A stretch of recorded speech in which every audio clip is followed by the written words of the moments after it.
Tell you what, why don't you find the coordinates of point A and point B there. For those of you online, I'm going to pause the recording. You can do that, then start up after you've got them. We'll go over that in just a minute. All right, so to get these figured up, we're doing okay? What you do, you match the dashed line, you match it to the axis it's parallel to. So to get to A, what you're doing is you're going 5 in the X, 8 in the Y, and 1 in the Z. You could do it that way. I guess you could put a little vector head on that, or you could even call it RA. I mean, there's all different ways to notate this. I'm not too worried about the notation as long as you can get the coordinate. Okay, I don't really care that much. You know, how you write it down as long as it's clear, okay? So what if you want to use the IJK stuff, that'd be 5I plus 8J plus 1K. And actually, you know, I know I kind of ran about units, so we have to get some units in there. Meters, okay. Isn't there supposed to be a comma between 5 and 8? Right here? It could be, sometimes I just put spaces, you know, space them widely. That seems to be okay, but yeah, I think you're right. It should be. Thanks. Okay. All right. Now, the next one here, we good with that? We got any questions? Because this is a little skill you need for this class to be able to read these dimensions. That's why I'm bringing this up. This one, what do we got? We got 3, and then, oh no, we don't. That's a common mistake there. We got an 8, and that's a -8, isn't it? Because it's going in the negative direction. Then we got a 3, and then we got a -2. Okay? So, we're all right with that? All right. So we good? All right. Just take half a minute and look at that and get a coordinate for C. And the point with this one is sometimes there isn't a dimension in a given axis. So let's just see what you get for C on this one. Just take a minute.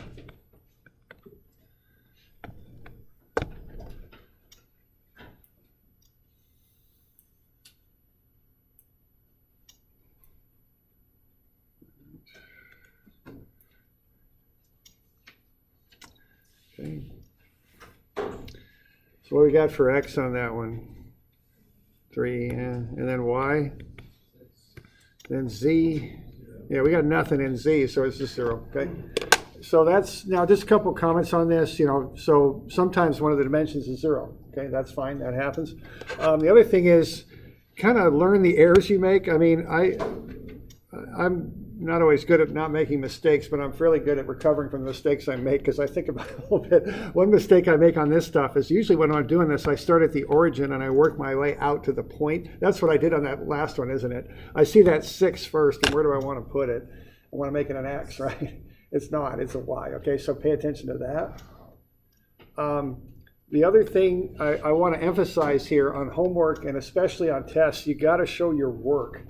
If you make one little error, if you made that 630 instead of 360 and you work through a long problem, that blows the whole problem up, doesn't it?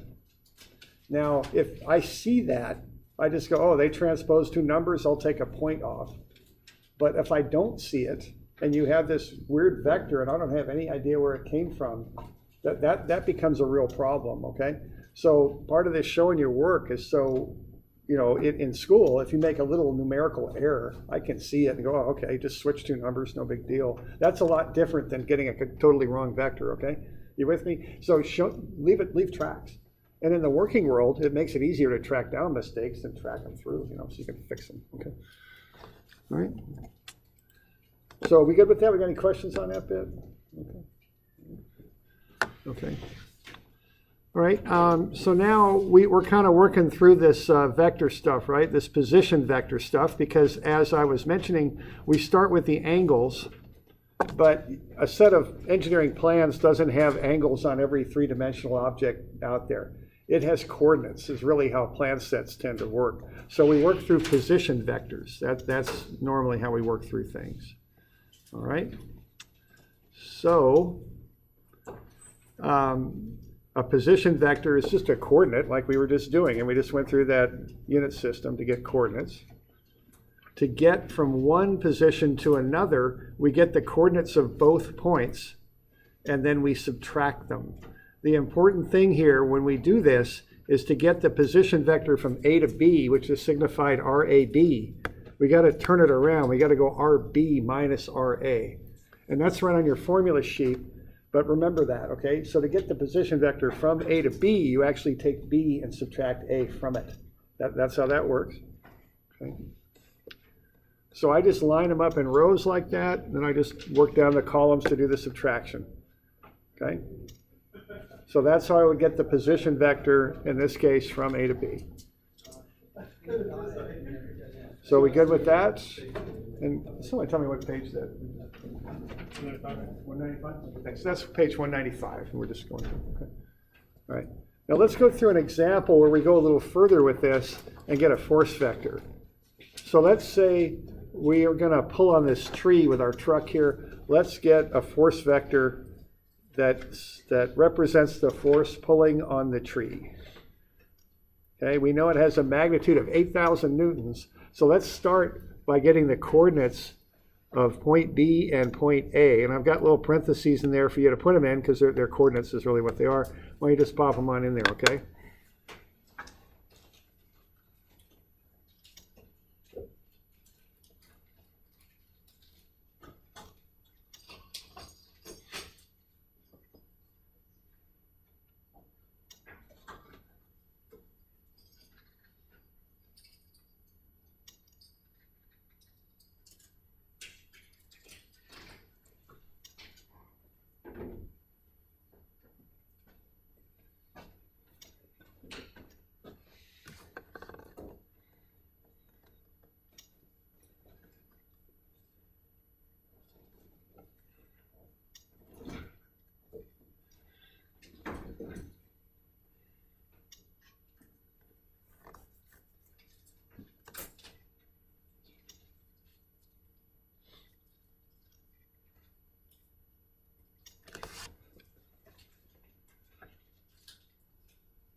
So I got a negative 201 for B and a negative 412.5 for A. Does that sound about right?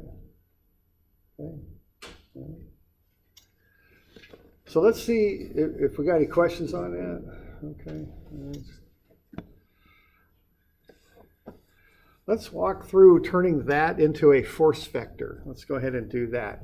Now I have this laid out in steps, and that's how I want you to think about this 3D stuff. These are processes. There are steps that you go through to accomplish these things. This is a very common step that you're going to do a lot on homework. You're going to see it on tests and all that. So get this figured out, okay? So the first thing we want to do is take RB minus RA. So why don't you do that and get a position vector from A to B. So take RB, write RA right under it, and subtract them, okay?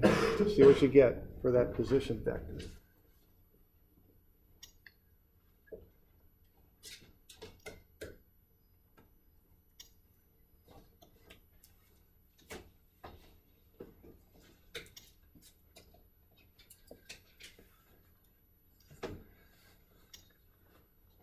So get that going first.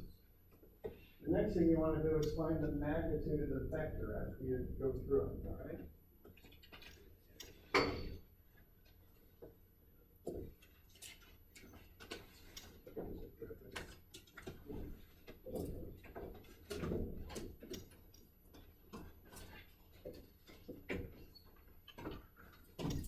Okay, so just line those two vectors up, subtract them, and you'll get the position vector that goes from A to B. So what that position vector from A to B tells you is how to start at A and go to B, what you do to do that, okay? So 2 minus 12 minus 4. Is that about right?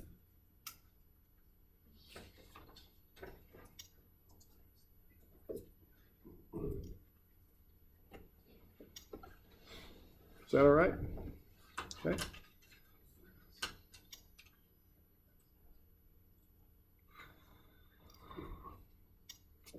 Okay. Now the next thing I want to do here is I want to find the magnitude from A to B. And that's done with the theorem of Pythagoras. Theorem of Pythagoras works in three-dimensional space. Okay, you can do it just like a 2D theorem of Pythagoras. You take the square root of the sum of the squares. Okay, so just go ahead and do that and see what the magnitude is from A to B. Okay.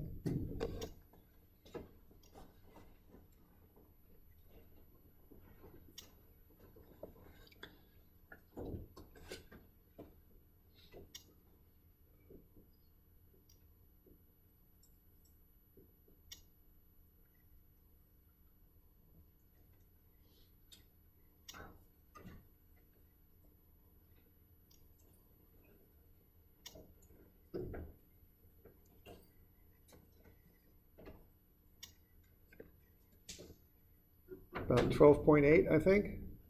What's the units on that? Meters, yeah. What does that represent? What's 12.8 meters? If there's a simple sentence to say what it is, what is it?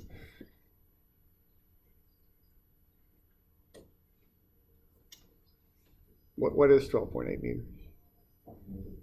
Yeah, it's how far it is from A to B, right? But if you just measured a tape and pulled a tape on that line, that's what you'd read off the tape, 12.8 meters, okay? All right. Now, here's the deal. That's a magnitude, all right? Now, what I want to do is get that magnitude out of the position vector. What I want to do, I want to take this vector and turn it into a force vector. I don't want a length in there. I want to get the length out, okay? So the way I get it out is I divide through by 12.8. So I take the position vector and I divide it by 12.8. Okay? That's what I'm going to do.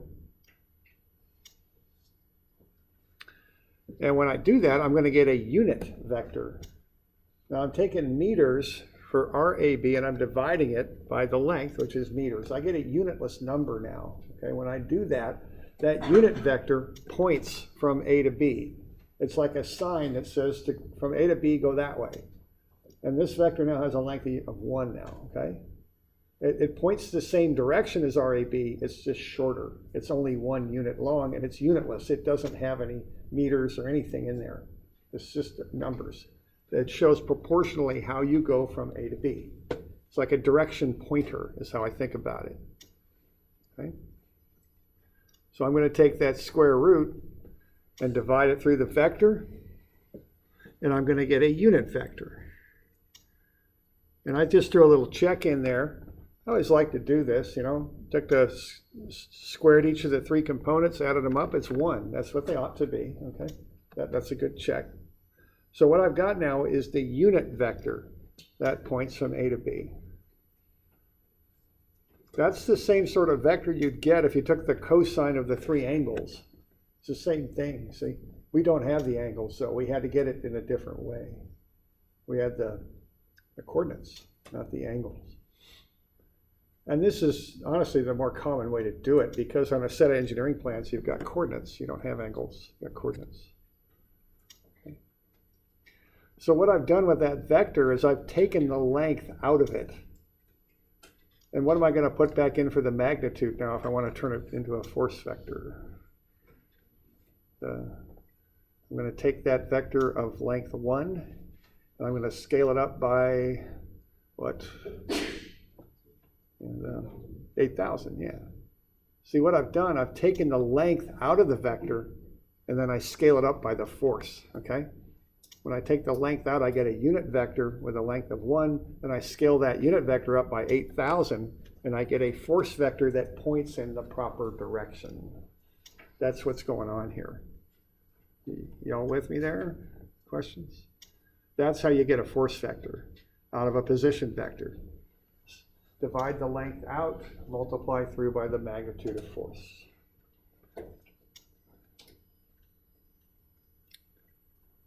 So there's a force vector, 1249, negative 7496, and negative 2499, that points from A to B and has a magnitude of 8,000. Okay. And that's the basic 4-step process to get from a position vector to a force vector. I also said find the angle of that vector. It's just a matter of finding, working with the unit vector and taking those inverse cosines. There's the angle that that vector makes with the x, y, and z axes. You don't often need to know that, but if you did, that's how you could find them.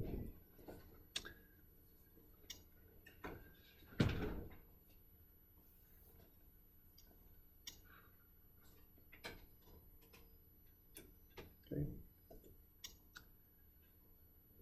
Got any questions on that bit?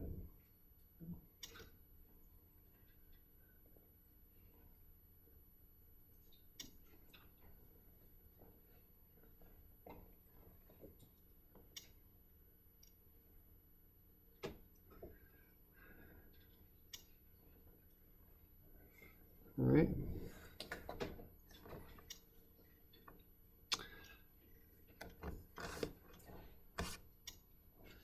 All right, so that's the basics of building a force vector. Now we're going to do a few things with force vectors, but of course, to begin with, we have to have one, so that's how we get them. Okay.